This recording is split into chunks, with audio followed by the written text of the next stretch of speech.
With people cooped up inside during the pandemic, many are finding new ways to get outside. Snowmobile sales are booming, up 15% in North America. And not just that, snowmobile helmets, snow jackets, and boots are also up. In fact, the Snowmobile Association says that in Wisconsin alone, it helps bring in $1 billion to the state economy. A 12-year-old girl in Colorado used her time in lockdown during the pandemic to become a published author. While 12-year-old Destiny Munoz's friends were tweeting, she was tweaking her book called The Adventures of Lindy Manderson. Family and friends weren't the only ones impressed with her literary talent. Gatekeeper Publishing loved it. Now The Adventures of Lindy Manderson selling at Barnes & Noble and Amazon. Destiny's creative mind and imagination didn't stop at one book. Far from it. Gatekeeper Publishing wants 4 more. Movie theaters are hoping brighter days are ahead. Now, since the pandemic started, one theater owner in Minnesota says business is down about 90% from where it was a year ago. Many studios are pushing their movies back until after the pandemic, and others moving their films to streaming services.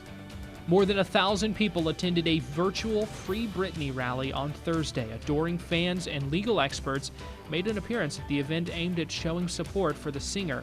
The rally coincided with the 39-year-old pop star Britney Spears' latest court hearing regarding her conservatorship.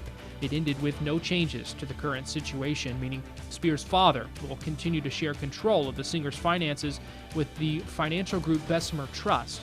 Free Britney is a movement started by concerned fans. They see her father as having unjust control over his daughter's money, due mostly to her struggle with mental health. But the movement and her issues have been thrust into the spotlight again following the debut of the New York Times documentary Framing Britney Spears. The late actor Burt Reynolds is laid to rest more than 2 years after his death.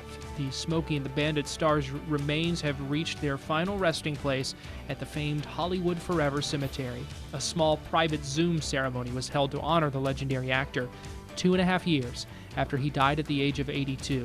It's unclear why his burial was delayed for so long. The actor's gravesite is marked by a temporary stone with just his name, as well as a small model Trans Am brought by a fan in a nod to the Bandit films. A bust of the actor has been commissioned for his grave with hopes of a public unveiling later this year. There you go. 5 things to know before you go to bed.